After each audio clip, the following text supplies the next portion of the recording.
Para mahasiswa yang berbahagia, kita lanjutkan ke slide berikutnya, yaitu kita membuat kode PHP dengan nama tabel.php. Ya, tadi kita sudah berbicara ya di slide sebelumnya, yaitu kita menggunakan tabel.html. Nah, sekarang kita buat tabel.php. Nah, karena dia mengandung ekstensi PHP, maka di dalam file ini harus mengandung kode PHP ya. Tadi untuk mengetahuinya cukup kita mengetikkan tanda siku, kemudian tanda tanya PHP, kemudian ditutup dengan tanda tanya PHP. Ini ya, yang warna merah ini adalah kode PHP ya. Tadi di sini mengandung kode PHP. Kemudian setelah kita ketik tanda tanya PHP, maka kita ketik selanjutnya echo. Nah, di sini echo adalah untuk menampilkan tabel. Beda dengan di HTML. Kalau di HTML dia tidak menggunakan echo, langsung ditulis nama tabelnya. Ya. Nah, di sini echo berarti kita menampilkan tabel. Ya, menampilkan tabel. Kemudian width 100%, berarti lebarnya itu penuh 100%. Nah, di sini perbedaannya dengan HTML. Kalau di PHP, kalau ada string atau tanda double quote ya, tanda koma di atas itu ada 2 kali, maka sebelumnya harus dikasih slash atau tanda miring ya. Berarti tanda miring, setelah itu double quote ya, double quote itu tanda koma 2 itu double quote ya. Kemudian tanda miring atau slash double quote 100%, kemudian jangan lupa lagi tanda miring atau slash double quote ya. Ini menunjukkan bahwasannya adalah tipe data string ya. Maksudnya itu isinya tabel. Kemudian border sama. Nah, di sini border ini ada 1, karena ada double quote-nya, maka harus kita kasih tanda slash ya. Tanda slash, kemudian tanda koma 2, kemudian slash lagi, koma 2 di atas. Begitu juga dengan yang cell spacing. Ini juga ya, tanda slash double quote, kemudian cell padding sama. Nah, kemudian di sini karena tidak ada double quote-nya, maka tidak perlu menggunakan slash ya. Terakhir, jangan lupa setelah echo itu ditutup dengan tanda double quote, tanda koma di atas ya, kemudian titik koma, kemudian ditutup dengan tanda tanya, kemudian tanda siku ya, untuk mengakhiri kode PHP.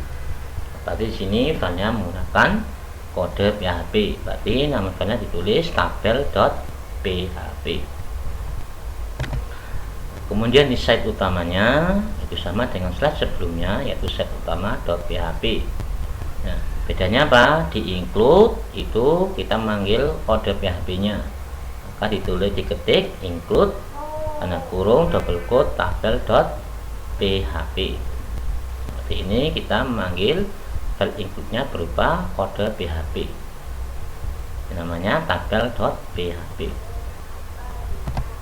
Ini hasil programnya ya, sama dengan set sebelumnya, yaitu menggunakan tabel.html.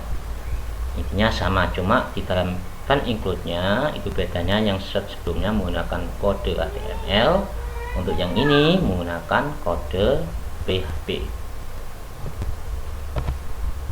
Kemudian konten atau isi include berupa berkas. Jadi kita sudah bahas berkas pada pertemuan sebelumnya ya. Terdapat 2 file untuk membuat include, minimal ada 2 file, yaitu file yang di-include dan file yang meng-include. File yang di-include itu berupa kode PHP dengan nama, ini bukan kode PHP ya, berupa kode berkas ya, kode berkas dengan nama buku tamu .dat. Ini berkasnya. Nah, berkasnya buku tamu .dat. Dat itu data ya. Kemudian file yang menginclude berupa kode PHP dengan nama set utama.php. Ini sama dengan slide yang sebelumnya ya, menggunakan dengan nama set utama.php.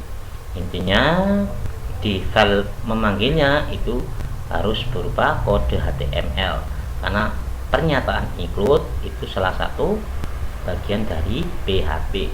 Maka di sini file utamanya atau file yang memanggilnya harus berekstensi PHP.